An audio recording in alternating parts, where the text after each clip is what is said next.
Hello friends, smart start P S സിയുടെ പുതിയൊരു ക്ലാസ്സിലേക്ക് സ്വാഗതം. കോൺസ്റ്റിറ്റ്യൂഷനിലെ ഇമ്പോർട്ടൻ്റ് ടോപ്പിക്കാണ് ഫണ്ടമെൻ്റൽ റൈറ്റ്സ്. ആ ഫണ്ടമെൻ്റൽ റൈറ്റ്സിനെ കുറിച്ചിട്ടുള്ള ഒരു ഡീറ്റെയിൽ ക്ലാസ്സാണ് ഇന്ന് ഞാൻ നിങ്ങൾക്ക് മുന്നിൽ പ്രസൻറ്റ് ചെയ്യാൻ പോകുന്നത്. പിന്നെ ക്ലാസ് ഇഷ്ടമാവുന്നുണ്ടെങ്കിൽ വീഡിയോ ലൈക്ക് ചെയ്യാനും അതേപോലെ ഈ ചാനൽ ഏതെങ്കിലും വിധത്തിൽ നിങ്ങൾക്ക് ഉപകാരപ്രദമായി തോന്നുകയാണെങ്കിൽ ചാനലൊന്ന് സബ്സ്ക്രൈബ് ചെയ്യാനും മറക്കരുതേ.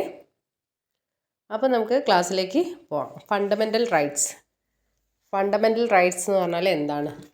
ജനാധിപത്യത്തിൻ്റെ വിജയത്തിനും പൗരന്മാരുടെ സമ്പൂർണ്ണ വികാസത്തിനും വേണ്ടി ഇന്ത്യൻ ഭരണഘടന ഉറപ്പു നൽകുന്നതും ഒരു വ്യക്തിക്ക് നിഷേധിക്കാൻ പാടില്ലാത്തതുമായ അവകാശങ്ങളാണ് മൗലികാവകാശങ്ങൾ. ഫണ്ടമെൻ്റൽ റൈറ്റ്സ് നമ്മുടെ ഭരണഘടനയിൽ ഉൾപ്പെടുത്തിയിരിക്കുന്നത് ഭാഗം 3-ലാണ്. ഭാഗം 3-ലാണ് മൗലികാവകാശങ്ങൾ നമ്മുടെ ഇന്ത്യൻ ഭരണഘടനയിൽ ഉൾക്കൊള്ളിച്ചിരിക്കുന്നത്. ആർട്ടിക്കിൾ 12 മുതൽ 35 വരെയാണ് മൗലികാവകാശങ്ങളെക്കുറിച്ച് പ്രതിപാദിപ്പിക്കുന്നത്. ഫണ്ടമെൻ്റൽ റൈറ്റ്സിനെ കുറിച്ച് പ്രതിപാദിക്കുന്ന ആർട്ടിക്കിൾ 12 മുതൽ 35. ഭാഗം 3 12 മുതൽ 35 വരെയാണ് മൗലികാവകാശങ്ങളെക്കുറിച്ച് പ്രതിപാദിക്കുന്നത്. ഇതൊക്കെ PYQ ആണ്. 1928 നെഹ്റു റിപ്പോർട്ടിലാണ് ഇന്ത്യയിലെ ജനങ്ങൾക്ക് ഉറപ്പു നൽകേണ്ട അവകാശങ്ങളുടെ പട്ടിക സമർപ്പിക്കപ്പെട്ടത്. ആ പട്ടിക തയ്യാറാക്കിയത് ആരാണ്? മോത്തിലാൽ നെഹ്റു ചെയർമാനായ കമ്മിറ്റി. ഫണ്ടമെൻ്റൽ റൈറ്റ്സ് നമ്മൾ കടമെടുത്തത് USA-യിൽ നിന്നാണ്.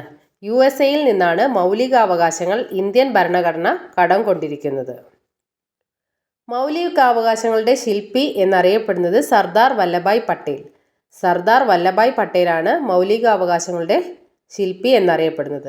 അപ്പോൾ നമ്മൾ ഇതുവരെ പറഞ്ഞത് എന്താണ്? മൗലികാവകാശങ്ങൾ ഉൾപ്പെട്ട ഭാഗം 3-ാം ഭാഗമാണ്. ആർട്ടിക്കിൾ 12 മുതൽ 35 വരെ. USA-യിൽ നിന്നാണ് മൗലികാവകാശങ്ങൾ കടം കൊണ്ടത്.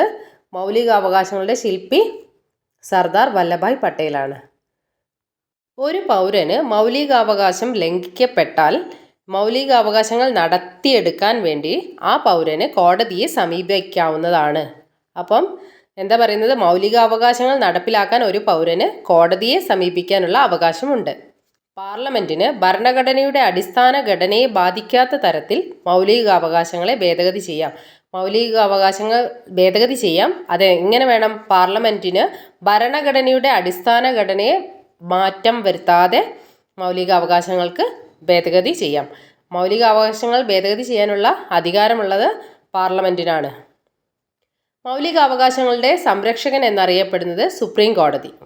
മൗലികാവകാശങ്ങളുടെ സംരക്ഷകൻ എന്നറിയപ്പെടുന്നത് സുപ്രീം കോടതിയാണ്. ഭരണഘടന നിലവിൽ വന്നപ്പോൾ ഉണ്ടായിരുന്ന മൗലികാവകാശങ്ങളുടെ എണ്ണം 7. ഭരണഘടന നിലവിൽ വന്നപ്പോൾ 7 മൗലികാവകാശങ്ങൾ നമ്മളുടെ ഭരണഘടനയിൽ ഉണ്ടായിരുന്നു. പക്ഷേ ഇപ്പോൾ 6 തരത്തിലുള്ള മൗലികാവകാശമാണ് ഭരണഘടനയിൽ ഉള്ളത്. ഇപ്പോൾ 6 എണ്ണാണുള്ളത്. അപ്പോൾ അതിന് ഏതാണ് എടുത്തു കളഞ്ഞത്? മൗലിക അവകാശമായിരുന്ന സ്വത്തവകാശം ഇപ്പോൾ ഒരു നിയമാവകാശം മാത്രമാണ്. സ്വത്തവകാശം ഇപ്പോൾ മൗലികാവകാശമല്ല, അത് നിയമാവകാശമാണ്. അത് എടുത്തു കളഞ്ഞത് സ്വത്തവകാശത്തെ മൗലികാവകാശങ്ങളുടെ പട്ടികയിൽ നിന്നും നീക്കം ചെയ്ത പ്രധാനമന്ത്രി മൊറാർജി ദേശായിയാണ്. ജനതാ ഗവൺമെൻറ്റിൻ്റെ കാലത്താണ്. സ്വത്തവകാശം നിയമാവകാശമാകുമ്പോൾ പ്രസിഡന്റ് നീലം സഞ്ജീവ റെഡ്ഡി. 44-ാം ഭേദഗതി 1978 സ്വത്തവകാശത്തെ മൗലികാവകാശങ്ങളുടെ പട്ടികയിൽ നിന്നും നീക്കം ചെയ്തു. സ്വത്തവകാശത്തെ മൗലികാവകാശങ്ങളുടെ പട്ടികയിൽ നിന്ന് നീക്കം ചെയ്ത ഭേദഗതി 44-ാം ഭേദഗതിയാണ് 1978. ഈ ക്വസ്റ്റ്യൻ PYQ ആണ്. എത്രയോ തവണ PSC ചോദിച്ച് മടുത്ത ക്വസ്റ്റ്യനാണ്. പക്ഷേ ഇപ്പോഴും ചോദിച്ചുകൊണ്ടിരിക്കുന്നുണ്ട്. 44-ാം ഭേദഗതി 1978 സ്വത്തവകാശത്തെ മൗലികാവകാശങ്ങളുടെ പട്ടികയിൽ നിന്ന് നീക്കം ചെയ്തത്. ഭരണഘടനയുടെ 300A ആർട്ടിക്കിളിലാണ് സ്വത്തവകാശത്തെക്കുറിച്ച് പ്രതിപാദിക്കുന്നത്. ഇപ്പം സ്വത്തവകാശമുള്ളത് ആർട്ടിക്കിൾ 300A-ലാണ്. മുൻപ് 31-ാം അനുച്ഛേദത്തിലായിരുന്നു സ്വത്തവകാശത്തെക്കുറിച്ച് പ്രതിപാദിച്ചിരുന്നത്. ഭരണഘടനയുടെ 12-ാം ഭാഗത്താണ് സ്വത്തവകാശത്തെക്കുറിച്ച് പരാമർശിക്കുന്നത്. മുൻപ് സ്വത്തവകാശത്തെക്കുറിച്ച് പരാമർശിച്ചിരുന്ന ഭാഗം 3-ാം ഭാഗമായിരുന്നു. ഇനി നമുക്ക് ആർട്ടിക്കിൾ 300A എന്തൊക്കെയാണ് പറയുന്നത് നോക്കാം. നിയമം അധികാരപ്പെടുത്തിയാലല്ലാതെ യാതൊരാളുടെയും സ്വത്തവകാശം എടുത്തു കളയാൻ കഴിയില്ല. നിയമം അനുശാസിക്കുന്നെങ്കിൽ മാത്രമേ ഒരാളുടെ സ്വത്തവകാശം എടുത്തു കളയാൻ പറ്റൂ. അതേപോലെ പാർലമെൻറ്റോ സംസ്ഥാന നിയമനിർമ്മാണ സഭയോ പാസാക്കിയ നിയമത്തിലൂടെ മാത്രമേ ഒരു വ്യക്തിയുടെ സ്വത്ത് ആ വ്യക്തിയിൽ നിന്നും നീക്കം ചെയ്യാൻ കഴിയൂ. സമൂഹത്തിൻ്റെ പൊതു ആവശ്യത്തിൻ്റെ ഭാഗമായോ അല്ലെങ്കിൽ ന്യായമായ നഷ്ടപരിഹാരം ഉടമയ്ക്ക് നൽകുക വഴിയോ മാത്രമേ സർക്കാരിന് ഒരു വ്യക്തിയുടെ സ്വത്ത് ഏറ്റെടുക്കാൻ സാധിക്കുകയുള്ളൂ. ഇതാണ് ആർട്ടിക്കിൾ 300A പറയുന്നത്. മൗലികാവകാശങ്ങളുടെ പ്രഖ്യാപനമായിരിക്കും ഭാവി ഇന്ത്യയുടെ അടിസ്ഥാനം എന്ന് പ്രഖ്യാപിച്ച കോൺഗ്രസ് സമ്മേളനമാണ് മദ്രാസ് സമ്മേളനം. 1977 മദ്രാസ് സമ്മേളനം. അധ്യക്ഷൻ MA അൻസാരി. മൗലികാവകാശങ്ങളെക്കുറിച്ച് പ്രമേയം പാസാക്കിയ കോൺഗ്രസ് സമ്മേളനമാണ് 1931 സർദാർ വല്ലഭായ് പട്ടേൽ അധ്യക്ഷനായ കറാച്ചി സമ്മേളനം. മൗലികാവകാശങ്ങളെക്കുറിച്ചുള്ള പ്രമേയത്തിൻ്റെ കരട് തയ്യാറാക്കി കറാച്ചി സമ്മേളനത്തിൽ അവതരിപ്പിച്ചത് ജവഹർലാൽ നെഹ്റു ആണ്. ഇനി മൗലികാവകാശങ്ങളെക്കുറിച്ചുള്ള വിശേഷണങ്ങൾ എന്തൊക്കെയാണെന്ന് നോക്കാം. ഇന്ത്യയുടെ മാഗ്ന കാർട്ട എന്നറിയപ്പെടുന്നത് മൗലികാവകാശങ്ങളാണ്. സ്വാതന്ത്ര്യത്തിൻ്റെ വിളക്കുകൾ എന്നറിയപ്പെടുന്നത് മൗലികാവകാശം. ഇന്ത്യൻ ഭരണഘടനയുടെ ആണിക്കല്ല് എന്നറിയപ്പെടുന്നതും മൗലികാവകാശങ്ങളാണ്. ഇന്ത്യയുടെ മാഗ്ന കാർട്ട, സ്വാതന്ത്ര്യത്തിൻ്റെ വിളക്കുകൾ, ഇന്ത്യൻ ഭരണഘടനയുടെ ആണിക്കല്ല്. സ്വത്തവകാശത്തെ പറ്റി നമ്മൾ നേരത്തെ പറഞ്ഞു. സ്വത്തവകാശത്തെ മൗലികാവകാശത്തിൻ്റെ പട്ടികയിൽ നിന്ന് എടുത്തു മാറ്റിയത് ജനതാ ഗവൺമെൻറ്റിൻ്റെ കാലത്ത് മൊറാർജി ദേശായി പ്രൈം മിനിസ്റ്റർ ആയിരുന്നപ്പോഴാണ്. ആ സമയത്തുള്ള പ്രസിഡന്റ് നീലം സഞ്ജീവ റെഡ്ഡി. ഇനി നമുക്ക് ആർട്ടിക്കിളിലേക്ക് പോവാം. ആർട്ടിക്കിൾ 12 മുതൽ 35 വരെയാണ് മൗലികാവകാശങ്ങൾ എന്ന് പറഞ്ഞു. അതിൽ ആദ്യത്തെ ആർട്ടിക്കിൾ നോക്കാം. ആർട്ടിക്കിൾ 12 പറയുന്നത് എന്താ? സ്റ്റേറ്റ് എന്ന പദത്തിൻ്റെ നിർവചനമാണ് ആർട്ടിക്കിൾ 12 പറയുന്നത്. ആർട്ടിക്കിൾ 12 സ്റ്റേറ്റ് എന്ന പദത്തിൻ്റെ നിർവചനം. ഭാരത സർക്കാരും പാർലമെൻറ്റും സംസ്ഥാനങ്ങളിൽ ആരൊക്കെയാ? സർക്കാരും അതാത് സർക്കാരും നിയമനിർമ്മാണ സഭകളും ഭാരതത്തിൻ്റെ ഭൂപ്രദേശത്തിനുള്ളിലുള്ളതോ ഭാരത സർക്കാരിൻ്റെ നിയന്ത്രണത്തിലുള്ളതോ ആയ എല്ലാ അധികാര സ്ഥാനങ്ങളും സ്റ്റേറ്റ് എന്നതിൽ ഉൾപ്പെടുന്നു. അപ്പോൾ സ്റ്റേറ്റ് എന്ന പദത്തിൻ്റെ നിർവചനമാണ് ആർട്ടിക്കിൾ 12 പറയുന്നത്. ഇനി ആർട്ടിക്കിൾ 13 മൗലികാവകാശങ്ങളുമായി പൊരുത്തപ്പെടാത്തതോ അവയ്ക്ക് വിപരീതമായതോ ആയ നിയമങ്ങൾ നിലനിൽക്കില്ല. ഏതെങ്കിലും മൗലികാവകാശങ്ങളുടെ ലംഘനത്തിൻ്റെ പേരിൽ ഒരു നിയമം ഭരണഘടനാ വിരുദ്ധവും അസാധുവും ആയി പ്രഖ്യാപിക്കാൻ സുപ്രീം കോടതിക്കും ഹൈക്കോടതിക്കും അധികാരമുണ്ട്. സുപ്രീം കോടതിക്കുള്ള അധികാരം ആർട്ടിക്കിൾ 32 ഹൈക്കോടതിക്കുള്ള അധികാരം ആർട്ടിക്കിൾ 226 പരാമർശിക്കുന്നത്. അപ്പോൾ എന്തൊക്കെയാണ് പറഞ്ഞത്? മൗലികാവകാശങ്ങളുമായി പൊരുത്തപ്പെടാത്തതോ അവയ്ക്ക് വിപരീതമോ ആയ നിയമങ്ങൾ നിലനിൽക്കില്ല. അതാണ് ആർട്ടിക്കിൾ 13 പറയുന്നത്. ഇനി ആർട്ടിക്കിൾ 14 സമത്വത്തിനുള്ള അവകാശം. 14 മാത്രമല്ല, സമത്വത്തിനുള്ള അവകാശം ആർട്ടിക്കിൾ 14 മുതൽ 18 വരെ വരുന്നുണ്ട്. ആർട്ടിക്കിൾ 14 തൊട്ട് 18 വരെ സമത്വത്തിനുള്ള അവകാശം. 14 തൊട്ട് 18 വരെ. ആർട്ടിക്കിൾ 14 എന്താ പറയുന്നത് നോക്കാം. നിയമത്തിനു മുന്നിൽ എല്ലാവരും തുല്യരാണെന്നും എല്ലാവർക്കും തുല്യ നിയമ പരിരക്ഷ നൽകണമെന്നും അനുശാസിക്കുന്നു. നിയമത്തിനു മുന്നിൽ എല്ലാവരും തുല്യരാണ്, അതേപോലെ തുല്യ നിയമ പരിരക്ഷ എല്ലാവർക്കും ഒരുപോലെ നൽകണമെന്നും അനുശാസിക്കുന്നു. അപ്പോൾ ആർട്ടിക്കിൾ 14 നിയമത്തിനു മുന്നിൽ എല്ലാവരും സമന്മാരാണെന്നാണ് പറഞ്ഞത്. പക്ഷേ അതിന് ചില എക്സെപ്ഷൻസ് ഉണ്ട്, അത് പറഞ്ഞുതരാം. ആർട്ടിക്കിൾ 361 പ്രകാരം പദവിയിലിരിക്കുന്ന രാഷ്ട്രപതി, സംസ്ഥാന ഗവർണർമാർ എന്നിവർക്കെതിരെ യാതൊരുവിധ ക്രിമിനൽ നിയമ നടപടികൾ എടുക്കാൻ പാടില്ല. അവരെ അറസ്റ്റ് ചെയ്യാനും പാടില്ല. ഇത് ഒരു എക്സെപ്ഷനാണ്. അതേപോലെ പാർലമെൻറ്റിലെ ഔദ്യോഗിക നടപടികളുടെ പേരിൽ അംഗങ്ങളെ കോടതി നടപടികൾക്ക് വിധേയമാക്കാൻ പാടില്ല. പിന്നെ വരുന്നത് വിദേശ ഭരണാധികാരികൾ, നയതന്ത്ര പ്രതിനിധികൾ തുടങ്ങിയവർക്കും അനുച്ഛേദം 14 നിന്ന് ഇളവ് ലഭിക്കുന്നുണ്ട്. ഇനി അടുത്ത് നോക്കാം. ഇക്വാലിറ്റി ബിഫോർ ലോ എന്ന ആശയം ബ്രിട്ടനിൽ നിന്നാണ് കടമെടുത്തത്. ഇക്വാലിറ്റി ബിഫോർ ലോ എന്ന ആശയം ബ്രിട്ടനിൽ നിന്നും ഈക്വൽ പ്രൊട്ടക്ഷൻ ഓഫ് ലോ എന്നത് അമേരിക്കയിൽ നിന്നുമാണ് കടമെടുത്തത്. അടുത്ത റൂൾ ഓഫ് ലോ, നിയമവാഴ്ച. നിയമത്തിന് മുന്നിൽ എല്ലാ പൗരന്മാരും തുല്യരാണെന്നും ഒരു വ്യക്തിയും നിയമത്തിന് അതീതരല്ലെന്നുമാണ് നിയമവാഴ്ച എന്നതുകൊണ്ട് അർത്ഥമാക്കുന്നത്. നിയമത്തിന് മുന്നിൽ എല്ലാ പൗരന്മാരും തുല്യരാണ്, ഒരു വ്യക്തിയും നിയമത്തിന് അതീതരല്ല എന്നുമാണ് നിയമവാഴ്ച എന്നതുകൊണ്ട് അർത്ഥമാക്കുന്നത്. ബ്രിട്ടനിൽ നിന്നാണ് നിയമവാഴ്ച എന്ന ആശയം ഇന്ത്യ കടമെടുത്തിരിക്കുന്നത്. നിയമവാഴ്ച എന്ന പദം ജനകീയമാക്കിയ വ്യക്തിയാണ് A.V. Dicey. Rule of law and rule of police എന്ന പുസ്തകം ശങ്കർ ദയാൽ ശർമ്മയുടേതാണ്. Rule of law and role of police എന്ന ബുക്ക് ശങ്കർ ദയാൽ ശർമ്മയുടേതാണ്. നിയമവാഴ്ച എന്ന ആശയം ബ്രിട്ടനിൽ നിന്നാണ് ഇന്ത്യ കടമെടുത്തത്. റൂൾ ഓഫ് ലോ ഇന്ത്യ കടമെടുത്തത് ബ്രിട്ടനിൽ നിന്നാണ്. അടുത്ത നോക്കാം. ആർട്ടിക്കിൾ 15.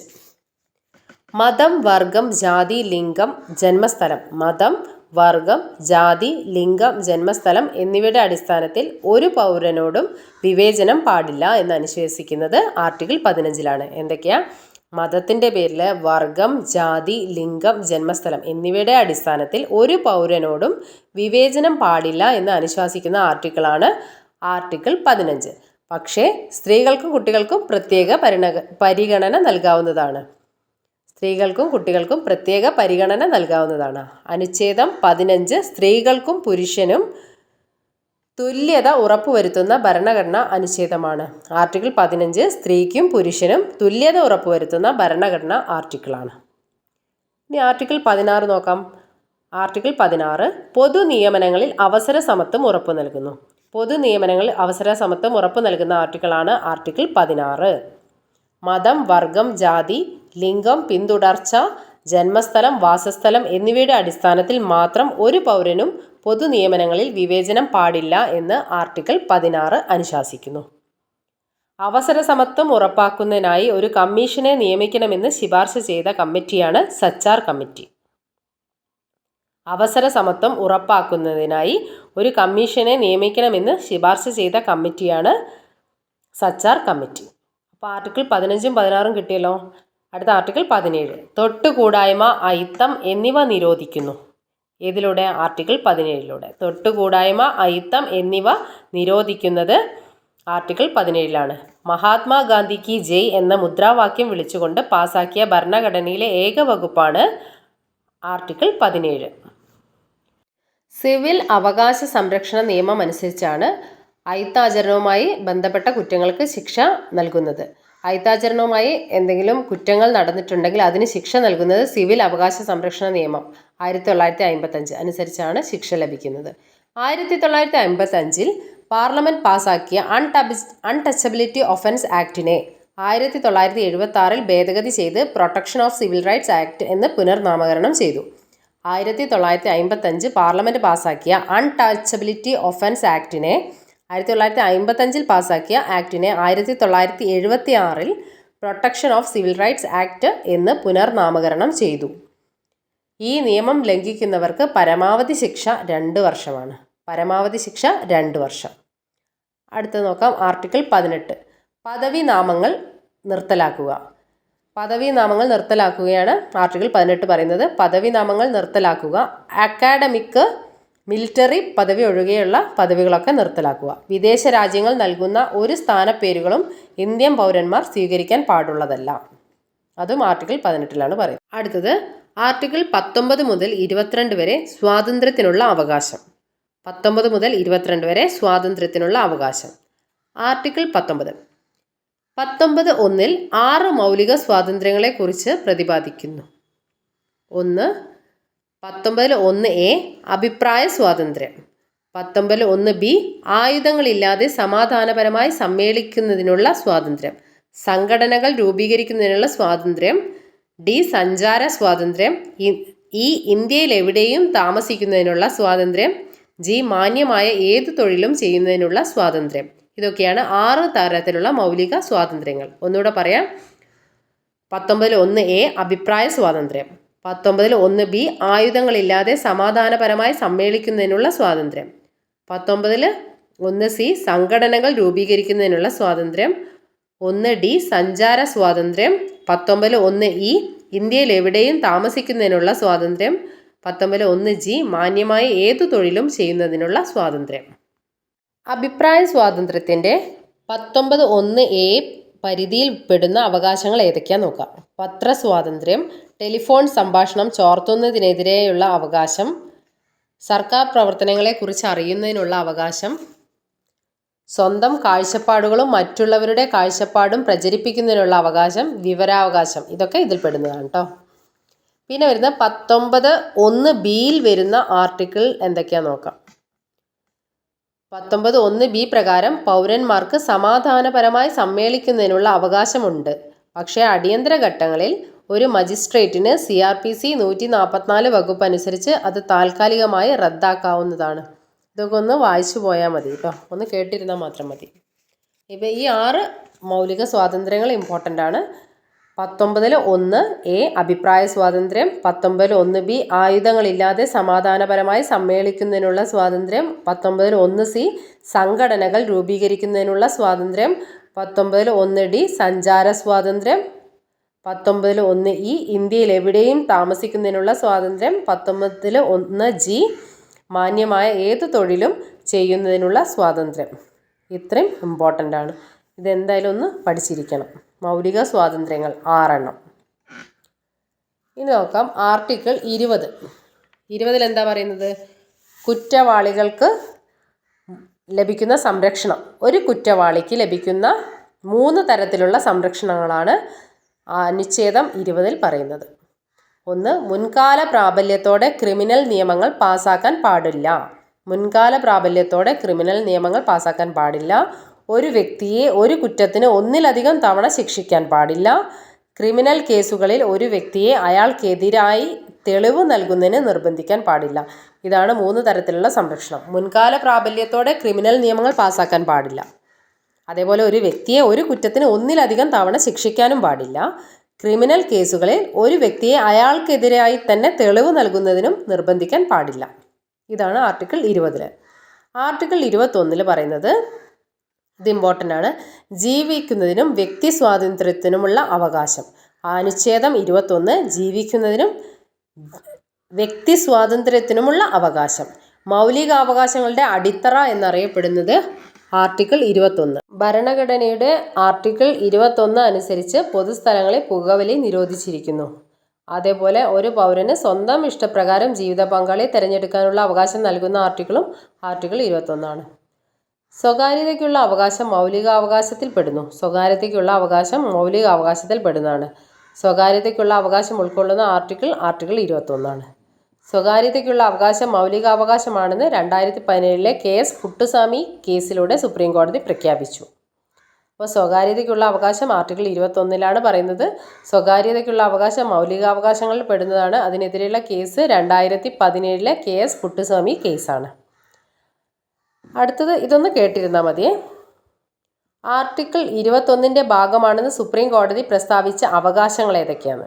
മാനുഷികമായ അന്തസ്സോടെ ജീവിക്കാനുള്ള അവകാശം, മലിനരഹിതമായ ജലം, അപകടകരമായ വ്യവസായശാലകളിൽ നിന്നുള്ള സംരക്ഷണം എന്നിവയുൾപ്പെടെ അന്തസ്സായ ജീവിത പരിസ്ഥിതിക്കുള്ള അവകാശം, ഉപജീവനത്തിനുള്ള അവകാശം, സ്വകാര്യതയ്ക്കുള്ള അവകാശം, പാർപ്പിടത്തിനുള്ള അവകാശം, ആരോഗ്യത്തിനുള്ള അവകാശം, വിദേശ സഞ്ചാരത്തിനുള്ള അവകാശം, ഏകാന്ത തടവിനെതിരെയുള്ള അവകാശം, മനുഷ്യത്വരഹിതമായ പെരുമാറ്റത്തിനെതിരെയുള്ള അവകാശം, തടവിൽ പാർപ്പിച്ച് തൊഴിലെടുപ്പിക്കുന്നതിനെതിരെയുള്ള അവകാശം, അടിയന്തര വൈദ്യ പരിചരണത്തിനുള്ള അവകാശം, കസ്റ്റഡി ഉപദ്രവത്തിനെതിരായ അവകാശം, പൊതുസ്ഥലങ്ങളിൽ തൂക്കിലേറ്റപ്പെടുന്നതിനെതിരായ അവകാശം, പ്രശസ്തി നേടുന്നതിനുള്ള അവകാശം, ഇൻ്റർനെറ്റ് ലഭിക്കുന്നതിനുള്ള അവകാശം. ഇത്രയൊക്കെയാണ് ആർട്ടിക്കിൾ 21 ഭാഗമായി സുപ്രീം കോടതി പ്രസ്താവിച്ച അവകാശങ്ങൾ. ഒന്നുകൂടെ നോക്കണോ? ആർട്ടിക്കിൾ 21 എന്ന് പറഞ്ഞാൽ ജീവിക്കുന്നതിനും വ്യക്തി സ്വാതന്ത്ര്യത്തിനുമുള്ള അവകാശമാണ്. അതിൻ്റെ ഭാഗമായി സുപ്രീം കോടതി പ്രസ്താവിച്ച അവകാശമാണ് മാനുഷികമായ അന്തസ്സോടെ ജീവിക്കാനുള്ള അവകാശം, മലിനരഹിതമായ ജലം, അപകടകരമായ വ്യവസായശാലകളിൽ നിന്നുള്ള സംരക്ഷണം എന്നിവയുടെ ഉൾപ്പെടെ അന്തസ്സായ ജീവിത പരിസ്ഥിതിക്കുള്ള അവകാശം, ഉപജീവനത്തിനുള്ള അവകാശം, സ്വകാര്യതയ്ക്കുള്ള അവകാശം, പാർപ്പിടത്തിനുള്ള അവകാശം, ആരോഗ്യത്തിനുള്ള അവകാശം, വിദേശ സഞ്ചാരത്തിനുള്ള അവകാശം, ഏകാന്ത തടവിനെതിരെയുള്ള അവകാശം, മനുഷ്യത്വരഹിതമായ പെരുമാറ്റത്തിനെതിരെയുള്ള അവകാശം, തടവിൽ പാർപ്പിച്ച് തൊഴിലെടുപ്പിക്കുന്നതിനെതിരെയുള്ള അവകാശം, വൈദ്യ പരിചരണത്തിനുള്ള അവകാശം, പ്രശസ്തി നേടുന്നതിനുള്ള അവകാശം, ഇൻ്റർനെറ്റ് ലഭ്യതയ്ക്കുള്ള അവകാശം. അടുത്ത് വരുന്നത് ഭരണഘടനയിലെ സുവർണ ത്രികോണം അല്ലെങ്കിൽ ഗോൾഡൻ ട്രയാങ്കിൾ എന്നറിയപ്പെടുന്ന ആർട്ടിക്കിൾ 14, 19, 21. ഭരണഘടനയിലെ ഗോൾഡൻ ട്രയാങ്കിൾ എന്നറിയപ്പെടുന്ന ആർട്ടിക്കിളാണ് 14, 19, 21. അപ്പോൾ 14 ഏതാ? സമത്വത്തിനുള്ള അവകാശം. 19 സ്വാതന്ത്ര്യത്തിനുള്ള അവകാശം. 21 എന്ന് പറയുന്നത് ജീവിക്കുന്നതിനും വ്യക്തി സ്വാതന്ത്ര്യത്തിനുള്ള അവകാശം. ഗോൾഡൻ ട്രയാങ്കിൾ 14, 19, 21 എന്നിവയാണ്. പൗരന്മാരുടെ മൗലിക അവകാശങ്ങളുടെ മേൽ എന്തെങ്കിലും നിയന്ത്രണം വരുത്താനോ അല്ലെങ്കിൽ മൗലിക അവകാശങ്ങൾക്ക് ഭേദഗതി വരുത്താനോ ഉള്ള അധികാരം പാർലമെൻറ്റിനാണ് മൗലിക അവകാശങ്ങൾക്ക് ഭേദഗതി വരുത്താനോ അല്ലെങ്കിൽ മൗലിക അവകാശങ്ങൾക്ക് നിയന്ത്രണം ഏർപ്പെടുത്താനോ ഉള്ള അധികാരം. മൗലിക അവകാശങ്ങൾ നിഷ്പ്രഭമാകുന്നത് അടിയന്തരാവസ്ഥ സമയങ്ങളിലാണ്. അപ്പോൾ അടിയന്തരാവസ്ഥ സമയങ്ങളിൽ ആർട്ടിക്കിൾ 359 പ്രകാരം ഫണ്ടമെൻ്റൽ റൈറ്റ്സ് റദ്ദ് ചെയ്യുന്നതിന് രാഷ്ട്രപതിക്ക് അധികാരമുണ്ട്. 359 പ്രകാരം മൗലിക അവകാശങ്ങൾ റദ്ദ് ചെയ്യാൻ രാഷ്ട്രപതിക്ക് അവകാശമുണ്ട്. പക്ഷേ വൈദേശിക കടന്നുകയറ്റമോ യുദ്ധമോ ഉണ്ടാകുന്ന സന്ദർഭങ്ങളിൽ അടിയന്തരാവസ്ഥ പ്രഖ്യാപിച്ചാൽ ഉടൻ രാഷ്ട്രപതിയുടെ ഇടപെടലില്ലാതെ തന്നെ ആർട്ടിക്കിൾ 358 പ്രകാരം സ്വാഭാവികമായി റദ്ദാകുന്ന മൗലികാവകാശമാണ് ആർട്ടിക്കിൾ 19. അടിയന്തരാവസ്ഥ സമയങ്ങളിൽ മൗലികാവകാശങ്ങൾ രാഷ്ട്രപതി റദ്ദ് ചെയ്യുന്നതിനുള്ള അധികാരം ആർട്ടിക്കിൾ 359 പ്രകാരമാണ് പറഞ്ഞിരിക്കുന്നത്. അടിയന്തരാവസ്ഥ സമയങ്ങളിൽ ആർട്ടിക്കിൾ 359 പ്രകാരം മൗലികാവകാശങ്ങൾ റദ്ദ് ചെയ്യുന്നത് രാഷ്ട്രപതിയാണ്. പക്ഷേ ആർട്ടിക്കിൾ 358 പ്രകാരം അനുച്ഛേദം 19 അടിയന്തരാവസ്ഥ പ്രഖ്യാപിച്ചാൽ ഉടൻ രാഷ്ട്രപതിയുടെ ഇടപെടലില്ലാതെ തന്നെ ഓട്ടോമാറ്റിക്കായിട്ട് റദ്ദാവും. ക്ലിയർ അല്ലേ? അടുത്ത് നോക്കാം. ആർട്ടിക്കിൾ 21A 6 വയസ്സ് മുതൽ 14 വയസ്സ് വരെയുള്ള കുട്ടികൾക്ക് സൗജന്യ വിദ്യാഭ്യാസം മൗലിക അവകാശമാക്കി മാറ്റിയ ഭരണഘടനാ ഭേദഗതിയാണ് 86-ാം ഭേദഗതി 2002 വർഷം. 6 വയസ്സ് മുതൽ 14 വയസ്സ് വരെയുള്ള കുട്ടികൾക്ക് സൗജന്യ വിദ്യാഭ്യാസം മൗലിക അവകാശമാക്കി മാറ്റിയ ഭേദഗതിയാണ് 86-ാം ഭേദഗതി 2002. വിദ്യാഭ്യാസ അവകാശ നിയമം പാർലമെൻറ്റ് പാസാക്കിയ വർഷം 2009 ഓഗസ്റ്റ് 26. വിദ്യാഭ്യാസ അവകാശ നിയമം നിലവിൽ വന്നത് 2010 ഏപ്രിൽ 1. ഇനി ആർട്ടിക്കിൾ 22 നോക്കാം. നിയമവിധേയനയല്ലാത്ത അറസ്റ്റിനും തടങ്കലിനുമെതിരെയുള്ള സംരക്ഷണമാണ് ആർട്ടിക്കിൾ 22 പറയുന്നത്. നിയമവിധേയമല്ലാത്ത അറസ്റ്റിനും തടങ്കലിനുമെതിരെയുള്ള സംരക്ഷണം. ഒരാളെ അറസ്റ്റ് ചെയ്താൽ 24 മണിക്കൂറിനുള്ളിൽ മജിസ്ട്രേറ്റിനു മുന്നിൽ ഹാജരാക്കണം. ആർട്ടിക്കിൾ 23, 24 ചൂഷണത്തിനെതിരെയുള്ള അവകാശമാണ് പറയുന്നത്. ആർട്ടിക്കിൾ 23 മനുഷ്യക്കടത്ത്, അടിമത്തം, നിർബന്ധിച്ച് തൊഴിലെടുപ്പിക്കൽ എന്നിവ നിരോധിക്കുന്നു. ഏത് പ്രകാരം? ആർട്ടിക്കിൾ 23 പ്രകാരം മനുഷ്യക്കടത്ത്, അടിമത്തം, നിർബന്ധിച്ച് തൊഴിലെടുപ്പിക്കൽ എന്നിവ നിരോധിക്കുന്നു. ദേവദാസി എന്ന പ്രാകൃത സമ്പ്രദായം വിലക്കുന്ന ആർട്ടിക്കിൾ 23. ആർട്ടിക്കിൾ 24 നോക്കാം. ബാലവേല നിരോധിക്കുന്നു. ആർട്ടിക്കിൾ 24 ബാലവേല നിരോധിക്കുന്നു. ബാലവേല ഉപയോഗിച്ചിട്ടില്ലാത്ത ഉൽപ്പന്നങ്ങൾക്ക് നൽകുന്ന മുദ്രയാണ് റഗ്മാർക്ക്. റഗ്മാർക്കിൻ്റെ പുതിയ പേരാണ് ഗുഡ് വീവ്. ബാലവേല ഉപയോഗിച്ചിട്ടില്ലാത്ത ഉൽപ്പന്നങ്ങൾക്ക് നൽകുന്ന മുദ്ര റഗ്മാർക്ക്. റഗ്മാർക്കിൻ്റെ പുതിയ പേര് ഗുഡ് വീവ്. 14 വയസ്സിൽ താഴെയുള്ള കുട്ടികളെ ഏതെങ്കിലും വ്യവസായശാലയിലോ ഖനികളിലോ അപായ സാധ്യതയുള്ള മറ്റേതെങ്കിലും ഇടങ്ങളിലോ തൊഴിലെടുപ്പിക്കുന്നത് നിരോധിക്കുന്നു. റഗ്മാർക്ക് എന്ന ആശയത്തിൻ്റെ ഉപജ്ഞാതാവ് കൈലാഷ് സത്യാർത്ഥി. ലോക ബാലവേല വിരുദ്ധ ദിനം ജൂൺ 12. ലോക ബാലവേല വിരുദ്ധ ദിനം ജൂൺ 12. അനുച്ഛേദം 24 ബാലവേല നിരോധിക്കുന്നു ആണ്. ബാലവേല ഉപയോഗിച്ചിട്ടില്ലാത്ത ഉൽപ്പന്നങ്ങളുടെ മുദ്രയാണ് റഗ്മാർക്ക്. റഗ്മാർക്കിൻ്റെ പുതിയ പേര് ഗുഡ് വീവ്. 14 വയസ്സിൽ താഴെയുള്ള കുട്ടികളെ ഏതെങ്കിലും വ്യവസായശാലകളിലോ ഖനികളിലോ മറ്റേതെങ്കിലും ഇടങ്ങളിലോ തൊഴിലെടുപ്പിക്കുന്നത് നിരോധിക്കുന്നത് ആർട്ടിക്കിൾ 24 പ്രകാരമാണ്. റഗ്മാർക്ക് എന്ന ആശയത്തിൻ്റെ ഉപജ്ഞാതാവ് കൈലാഷ് സത്യാർത്ഥി. കൈലാഷ് സത്യാർത്ഥിക്ക് 2014 മലാല യൂസഫ്സായിയോടൊപ്പം സമാധാനത്തിനുള്ള നോബൽ സമ്മാനം ലഭിച്ചിട്ടുണ്ട്. ആർട്ടിക്കിൾ 25 മുതൽ 28 വരെ മതസ്വാതന്ത്ര്യത്തിനുള്ള അവകാശം. മതസ്വാതന്ത്ര്യത്തിനുള്ള അവകാശം പറയുന്നത് ആർട്ടിക്കിൾ 25 മുതൽ 28 വരെ. ആർട്ടിക്കിൾ 25 എന്താ പറയുന്നത് നോക്കാം. ഇഷ്ടമുള്ള മതത്തിൽ വിശ്വസിക്കുന്നതിനും ആചരിക്കുന്നതിനും പ്രചരിപ്പിക്കുന്നതിനുമുള്ള അവകാശം. ആർട്ടിക്കിൾ 25 പറയുന്നത് ഇഷ്ടമുള്ള മതത്തിൽ വിശ്വസിക്കുന്നതിനും ആചരിക്കുന്നതിനും പ്രചരിപ്പിക്കുന്നതിനുമുള്ള അവകാശമാണ് ആർട്ടിക്കിൾ 25. ആർട്ടിക്കിൾ 26 മതവിഭാഗങ്ങൾക്ക് മതജീവകാരുണ്യ സ്ഥാപനങ്ങൾ സ്ഥാപിക്കുന്നതിനും നോക്കി നടത്തുന്നതിനുമുള്ള അവകാശം. മതവിഭാഗങ്ങൾക്ക് മതജീവകാരുണ്യ സ്ഥാപനങ്ങൾ സ്ഥാപിക്കുന്നതിനും നോക്കി നടത്തുന്നതിനുമുള്ള അവകാശമാണ് ആർട്ടിക്കിൾ 26 പറയുന്നത്. മതവിഭാഗങ്ങൾക്ക് മതജീവകാരുണ്യ സ്ഥാപനങ്ങൾ സ്ഥാപിക്കുന്നതിനും നോക്കി നടത്തുന്നതിനുമുള്ള അവകാശം. ആർട്ടിക്കിൾ 27 ഒരു മതവിഭാഗത്തിൻ്റെ പ്രചാരണത്തിനോ പരിപാലനത്തിനോ വേണ്ടി നിർബന്ധിത നികുതി പാടില്ല. നിർബന്ധിത നികുതി പാടില്ല എന്ന് പറയുന്നത് അനുച്ഛേദം 27. അനുച്ഛേദം 28 ഗവൺമെൻറ് നടത്തുന്നതോ ഗവൺമെൻറ്റിൻ്റെ സഹായം സ്വീകരിക്കുന്നതോ ആയ വിദ്യാഭ്യാസ സ്ഥാപനങ്ങളിൽ മതബോധനം നടത്താനോ മതാചാരങ്ങൾ നിർബന്ധമാക്കാനോ പാടില്ല എന്ന് അനുശാസിക്കുന്നു. ഒരു ഗവൺമെൻറ് നടത്തുന്നോ അല്ലെങ്കിൽ ഗവൺമെൻറ്റിൻ്റെ ഫണ്ട് സ്വീകരിച്ചിട്ട് നടത്തുന്നതോ ആയ വിദ്യാഭ്യാസ സ്ഥാപനങ്ങളിൽ മതപഠനം ഒന്നും നിർബന്ധമാക്കാൻ പാടില്ല. അതേപോലെ സ്റ്റേറ്റിൻ്റെ സഹായമില്ലാതെ പ്രവർത്തിക്കുന്ന വിദ്യാഭ്യാസ സ്ഥാപനങ്ങളാണ്. സ്റ്റേറ്റിൻ്റെ സഹായം ഇല്ലാണ്ട് പ്രവർത്തിക്കുന്ന വിദ്യാഭ്യാസ സ്ഥാപനമാണെങ്കിൽ അവിടെ മതപരമായ പ്രവർത്തനങ്ങൾ അനുവദനീയമാണ്. പക്ഷേ ഒരു വ്യക്തിയെ അത് ഫോളോ ചെയ്യാൻ വേണ്ടി നിർബന്ധിക്കാൻ പാടില്ല. അടുത്തത് 29-30 സാംസ്കാരികവും വിദ്യാഭ്യാസപരവുമായ അവകാശമാണ് ആർട്ടിക്കിൾ 29-30 പറയുന്നത്. ന്യൂനപക്ഷ വിഭാഗങ്ങൾക്ക് വേണ്ടി ഭരണഘടനയിൽ ഉൾപ്പെടുത്തിയിരിക്കുന്ന മൗലികാവകാശമാണ് സാംസ്കാരികവും വിദ്യാഭ്യാസപരമായ അവകാശം. 29-30 അനുച്ഛേദം 29 നോക്കാം. ന്യൂനപക്ഷ വിഭാഗങ്ങളുടെ താൽപ്പര്യങ്ങൾ സംരക്ഷിക്കുന്നു. ആർട്ടിക്കിൾ 29 ന്യൂനപക്ഷങ്ങൾക്ക് ഉറപ്പ് നൽകുന്ന അവകാശങ്ങൾ എന്തെല്ലാം നോക്കാം. ഭാഷ, ലിപി, സംസ്കാരം എന്നിവയുടെ സംരക്ഷണം. പൂർണ്ണമായും സ്റ്റേറ്റിൻ്റെ കീഴിലോ സ്റ്റേറ്റിൻ്റെ ധനസഹായത്തോടു കൂടിയോ നടത്തുന്ന വിദ്യാഭ്യാസ സ്ഥാപനങ്ങളിൽ മതത്തിൻ്റെയോ വർഗത്തിൻ്റെയോ ജാതിയുടെയോ ഭാഷയുടെയോ അടിസ്ഥാനത്തിൽ ഒരു ഇന്ത്യൻ പൗരനും അഡ്മിഷൻ നിഷേധിക്കാൻ പാടില്ല. അനുച്ഛേദം 30 ന്യൂനപക്ഷ വിഭാഗങ്ങൾക്ക് വിദ്യാഭ്യാസ സ്ഥാപനങ്ങൾ ആരംഭിക്കുന്നതിനും നടത്തുന്നതിനുമുള്ള അവകാശം.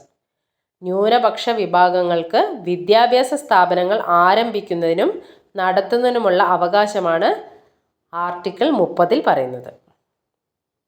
ആർട്ടിക്കിൾ 29 ന്യൂനപക്ഷ വിഭാഗങ്ങളുടെ താൽപ്പര്യങ്ങൾ സംരക്ഷിക്കുന്നു.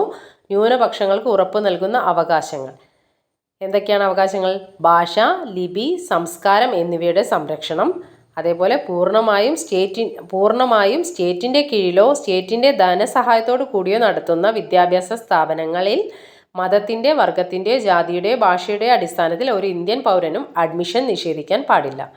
അനുച്ഛേദം 30 പറയുന്നത് ന്യൂനപക്ഷ വിഭാഗങ്ങൾക്ക് വിദ്യാഭ്യാസ സ്ഥാപനങ്ങൾ ആരംഭിക്കുന്നതിനും നടത്തുന്നതിനുമുള്ള അവകാശം.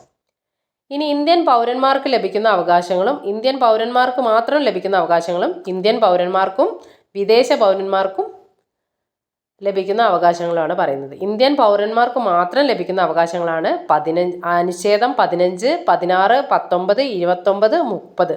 ആർട്ടിക്കിൾ 15, 16, ആർട്ടിക്കിൾ 19, ആർട്ടിക്കിൾ 29, 30 എന്നിവ ഇന്ത്യൻ പൗരന്മാർക്ക് മാത്രം ലഭിക്കുന്ന ഫണ്ടമെൻ്റൽ റൈറ്റ്സ് ആണ്. ഇനി ഇന്ത്യൻ പൗരന്മാർക്കും വിദേശ പൗരന്മാർക്കും ഒരുപോലെ ലഭ്യമാകുന്ന മൗലികാവകാശങ്ങളാണ് അനുച്ഛേദം 14, 20, 21, 21A, 22, 23, 24, 25, 26, 27, 28. അപ്പോൾ ഇതൊക്കെ ആർട്ടിക്കിളൊക്കെ നമ്മൾ നോക്കിക്കഴിഞ്ഞതാണ് കേട്ടോ. എന്തെങ്കിലും ഡൗട്ട് ഉണ്ടെങ്കിൽ ഒന്നും കൂടെ കേട്ടു നോക്കാം. ഇന്ത്യൻ പൗരന്മാർക്ക് മാത്രം ലഭിക്കുന്ന മൗലികാവകാശങ്ങളാണ്. ഇന്ത്യൻ പൗരന്മാർക്ക് മാത്രം ലഭിക്കുന്ന മൗലികാവകാശങ്ങൾ article 15, article 16, article 19, article 29, article 30. Indian പൗരന്മാർക്കും വിദേശ പൗരന്മാർക്കും കൂടെ ലഭിക്കുന്നതാണ് ആർട്ടിക്കിൾ 14, 20, 21, 21A, 22, 23, 24, 25, 26, 27, 28. ഭരണഘടനാപരമായ പ്രതിവിധിക്കുള്ള അവകാശമാണ് ആർട്ടിക്കിൾ 32 പറയുന്നത്. ഭരണഘടനാപരമായ പ്രതിവിധിക്കുള്ള അവകാശം ആർട്ടിക്കിൾ 32. മൗലികാവകാശങ്ങളിൽ മൗലികമായത് എന്നറിയപ്പെടുന്നത് ആർട്ടിക്കിൾ 32. മൗലികാവകാശങ്ങളിൽ മൗലികമായത് എന്നറിയപ്പെടുന്ന അനുച്ഛേദമാണ് ആർട്ടിക്കിൾ 32. ഒരു വ്യക്തിക്ക് തൻ്റെ മൗലികാവകാശങ്ങൾ ലംഘിക്കപ്പെട്ടാൽ അവ പുനഃസ്ഥാപിക്കുന്നതിനുള്ള സുപ്രീം കോടതിയെ നേരിട്ട് സമീപിക്കാവുന്ന അവകാശം ആർട്ടിക്കിൾ 32 ലഭിക്കുന്നു. ഒരു വ്യക്തിക്ക് തൻ്റെ മൗലികാവകാശം ലംഘിക്കപ്പെട്ടാൽ അവ പുനഃസ്ഥാപിക്കപ്പെടാൻ വേണ്ടി സുപ്രീം കോടതിയെ നേരിട്ട് സമീപിക്കാം എന്ന് പറയുന്ന ആർട്ടിക്കിളാണ് ആർട്ടിക്കിൾ 32. അനുച്ഛേദം 32 ഭരണഘടനയുടെ അടിസ്ഥാന തത്വങ്ങളിലൊന്നാണെന്ന് സുപ്രീം കോടതി പ്രസ്താവിച്ചിട്ടുണ്ട്. ഇനി അടുത്തത് നോക്കാം. ഒരു കൺഫ്യൂസിങ് ഫാക്റ്റാണ്. ഭരണഘടനയുടെ ഹൃദയവും ആത്മാവ് എന്നിങ്ങനെ അംബേദ്കർ വിശേഷിപ്പിച്ചത് 32ാം അനുച്ഛേദത്തെ. ഭരണഘടനയുടെ ഹൃദയം, ആത്മാവ് എന്നിങ്ങനെ അംബേദ്കർ വിശേഷിപ്പിച്ചത് 32ാം ആർട്ടിക്കിളിനെ. ആർട്ടിക്കിൾ 32നെ അംബേദ്കർ വിശേഷിപ്പിച്ചത് ഹൃദയം, ആത്മാവ്, ഭരണഘടനയുടെ ഹൃദയം, ആത്മാവ് എന്നാണ്. അടുത്തത് ഭരണഘടനയുടെ ഹൃദയവും ആത്മാവും എന്ന് താക്കൂർദാസ് ഭാർഗവ് വിശേഷിപ്പിച്ചത് ആമുഖത്തെ. താക്കൂർദാസ് ഭാർഗവ് ഭരണഘടനയുടെ ഹൃദയവും ആത്മാവും എന്ന് വിശേഷിപ്പിച്ചത് ആമുഖത്തെയാണ്. അംബേദ്കർ വിശേഷിപ്പിച്ചത് 32ാം ആർട്ടിക്കിളിനെയാണ്, 32ാം അനുച്ഛേദത്തെയാണ്. പക്ഷേ താക്കൂർദാസ് ഭാർഗവ് വിശേഷിപ്പിച്ചത് ആമുഖത്തെയാണ്. ആർട്ടിക്കിൾ 33 നോക്കാം. രാജ്യത്തെ സുരക്ഷാ സേനാ അംഗങ്ങളുടെ മൗലികാവകാശങ്ങൾ റദ്ദ് ചെയ്യുന്നതും നിയന്ത്രിക്കുന്നതിനുമുള്ള അധികാരം പാർലമെൻറ്റിനാണ്. രാജ്യത്തെ സുരക്ഷാ സേന അംഗങ്ങളുടെ മൗലികാവകാശങ്ങൾ ഒന്നുകിൽ റദ്ദ് ചെയ്യാനോ അല്ലെങ്കിൽ നിയന്ത്രിക്കാനോ ഉള്ള അധികാരം പാർലമെൻറ്റിന് മാത്രമാണ്. ആർട്ടിക്കിൾ 34 ഏതെങ്കിലും പ്രദേശത്ത് പട്ടാള നിയമം പ്രാബല്യത്തിലിരിക്കുമ്പോൾ മൗലികാവകാശങ്ങൾക്ക് മേലുള്ള നിയന്ത്രണം ഏർപ്പെടുത്തൽ ആർട്ടിക്കിൾ 34 പ്രതിപാദിച്ചിരിക്കുന്നു. അനുച്ഛേദം 35 ചില നിശ്ചിത മൗലികാവകാശങ്ങൾ പ്രാബല്യത്തിൽ വരുത്തുന്നതിനായുള്ള നിയമനിർമ്മാണാധികാരം പാർലമെൻറ്റിനു മാത്രമാണ്. ചില നിശ്ചിത മൗലികാവകാശങ്ങൾ പ്രാബല്യത്തിൽ വരുത്തുന്നതിനുള്ള നിയമനിർമ്മാണാധികാരം പാർലമെൻറ്റിന് മാത്രമാണ്. ഇത്രയാണ് ആർട്ടിക്കിൾസ് വരുന്നത് കേട്ടോ. പിന്നെ റിട്ടും ഈ ഫണ്ടമെൻ്റൽ റൈറ്റ്സിൻ്റെ കൂടെ വരുന്നതാണ്. പക്ഷേ റിട്ടിൻ്റെ ഡീറ്റെയിൽ ക്ലാസ് എടുക്കുന്നില്ല, അത് വേറെ തന്നെ ഒരു സെഷനായിട്ട് ഇടാം. ഇതും കൂടി ആകുമ്പം ലെങ്ത്ത് കൂടും. ഇപ്പം തന്നെ വീഡിയോ ലെങ്ത്ത് കൂടിയിട്ടുണ്ട്, 30 മിനിറ്റ് കഴിഞ്ഞു. അപ്പോൾ നോക്കാം എന്തായാലും ഒന്ന് ബേസ് മാത്രമേ പറയുന്നുള്ളൂ കേട്ടോ. മൗലികാവകാശങ്ങൾ സംരക്ഷിക്കുന്നതിനായി കോടതി പുറപ്പെടുവിക്കുന്ന ഉത്തരവിനെയാണ് റിട്ടുകൾ എന്ന് വിളിക്കുന്നത്. മൗലികാവകാശങ്ങൾ സംരക്ഷിക്കുന്നതിനായി കോടതി പുറപ്പെടുവിക്കുന്ന ഉത്തരവിനെ റിട്ടുകൾ എന്ന് വിളിക്കുന്നു. റിട്ട് കടം കൊണ്ടിരിക്കുന്നത് ബ്രിട്ടനിൽ നിന്നാണ്.